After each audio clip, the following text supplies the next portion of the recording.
ბატონო ზურაბ, მოგესალმებით. მოგესალმებით, გამარჯობათ. დღეს ჩვენთან ერთად ხართ. 10 წელი გადის 13 ივნისის ტრაგედიიდან და 10 წლის თავზე პირველად იხსნება ახალი ზოოპარკის კარი. მსურველებისთვის რომ დაათვალიერონ საინფორმაციო ტური გაიმართება. გითხარით ამ საინფორმაციო ტურის შესახებ მოგვიყვებით, როდის არის, რამდენი ადამიანი შეძლებს ახალი ზოოპარკის ნახვას და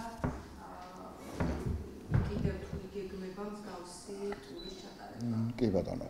თუ ახალი ზოოპარკის მშენებლობა დაიწყო მაშინ, როდესაც წყალდიდობის შემდეგ, როგორც კი თქვა, დამთავრდა, მაშინვე დაიწყო ახალი ზოოპარკის მშენებლობა, სამწუხაროდ ეს საკმაოდ დიდი ხანი გაგრძელდა, რომელსაც თავისი მიზეზები აქვს, რომელიც შეიძლება იყოს ობიექტური და არაობიექტური მიზეზები, სხვადასხვა, მაგრამ უკვე რაღაცა გარკვეულ დონემდე მივედით, რომ სადაც შეგვიძლია უკვე გარკვეული რაოდენობის დამთვალიერებლების მიღება.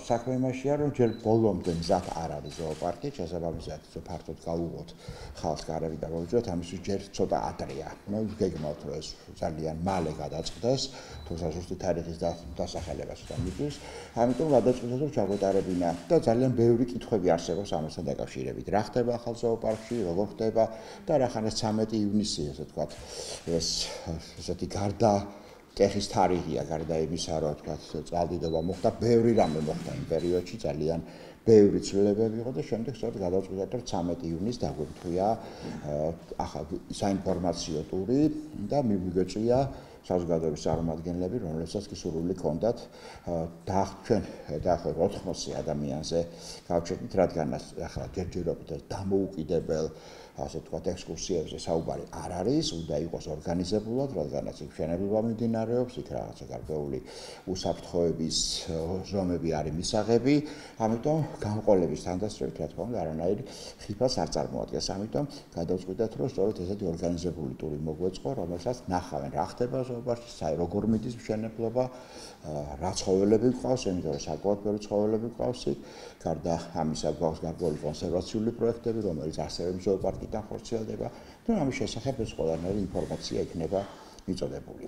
რა ეტაპზე არის მშენებლობა, როდის ელოდებით დასრულებას და გახსნის თარიღზე თუ შეგვიძლია? ისეთ რა, გახსნის თარიღი ცოტა გამიჭირდება ამაზე თქვა, რადგანაც ყველაფერი დამოკიდებულია დაფინანსებაზე. ახლა იმ დაფინანსებიდან რაც არის წელს გამოყოფილი ჩვენთვის რაღაცების გაკეთება ნამდვილად შესაძლებელია და სწორედ ამას ვაკეთებთ. იმედი გვაქვს, რომ ეს დაახლოებით შემოდგომას უკვე მეწოდინება პასუხი სადავართ. აქ არის კიდევ სხვა საკითხები, ეს გახლავთ ასე ვთქვათ ჩვენი იგივე კანონმდებლობა, რომლის მიხედვითაც ჩვენ რა თქმა უნდა მივყვეთ და მაგრამ ეს ასე ვთქვათ დროს ძალიან ზრდის. ამას რომ მშენებლობის ტენდერები გულისხმობა, ასე შემდეგ არის კიდე დიდი პრობლემა არის გამოუცდელობა სამშენებლო კომპანიების, იმიტომ რომ ძალიან ბევრჯერ როდესაც გადავწყვიტეთ, რომ დამთავრებული იყოს, სამწუხაროდ იმ პერიოდში ვერ დამთავრდა. ასე რომ დღეს ახლა ინტენსიური მუშაობა მიმდინარეობს, მაგრამ აი როდესაც უკვე დასასრულისკენ წავა, მაშინ უფრო შემიძლია გითხრათ, როდის შეიძლება რომ გაიხსნას. რა თანხა არის საჭირო საბოლოო დასრულებისთვის? საბოლოო დასრულებისათვის თუ გახსნისათვის ეს ორი სხვა. ისიც არა რომ გავხსნათ, აქ აუცილებელი არ არის, რომ ზოოპარკი მთლიანად იყოს ახლა იქ გადასული, ხო?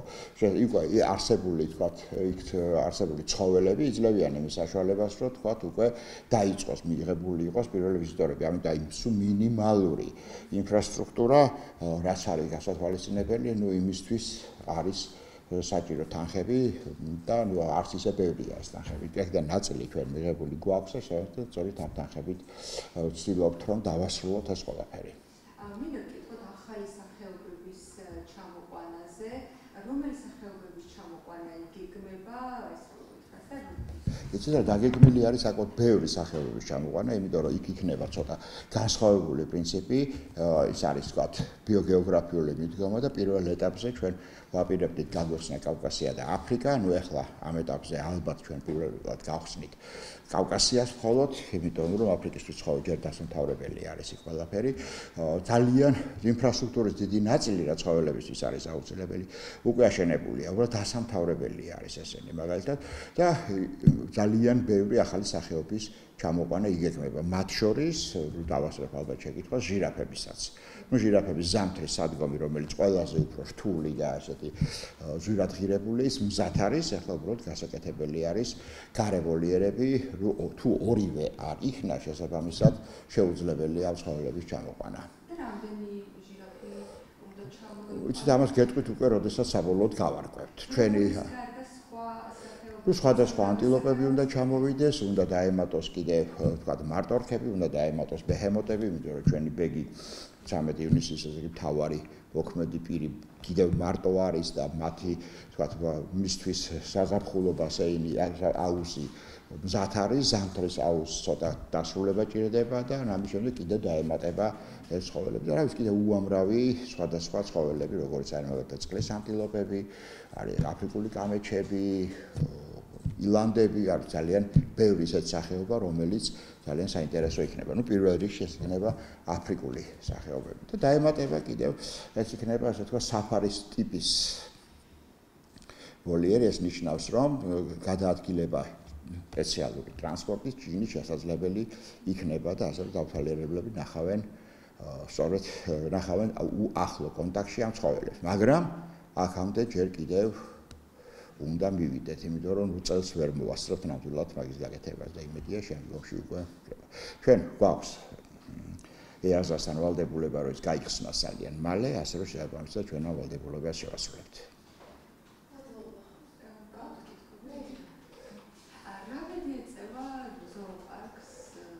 ეს ვერ გეტყვით, ჯერჯერობით სანამ მთლიანად არ გადავა, ალბათ ზოოპარკი ისევ იქნება, დანარჩენი მე ვერ გეტყვით, იმიტომ რომ ჩემი კომპეტენციის ფარგლებს ცდილდება. ეს არის სახელმწიფოს ტერიტორია და ალბათ სახელმწიფო გადაწყვეტავს რა უნდა იყოს იქ. კი ბატონო. და ეს ტური 13 ივნისაა. ბატონო? ხვალ. დიახ.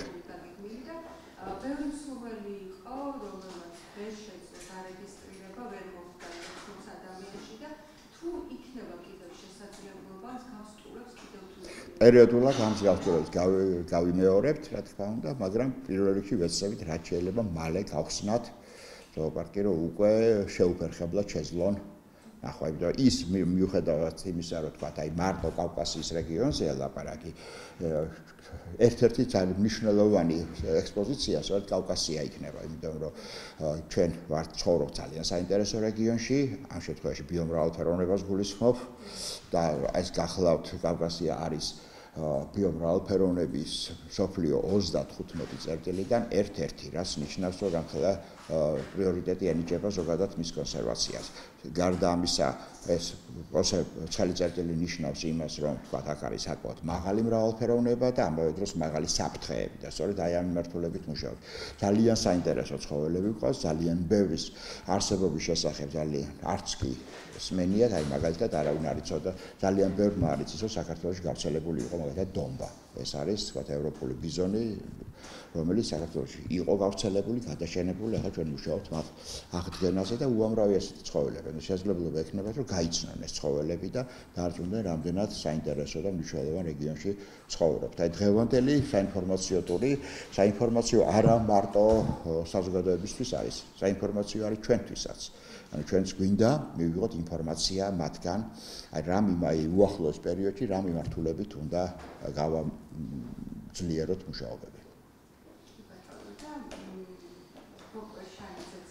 რა თქმა უნდა.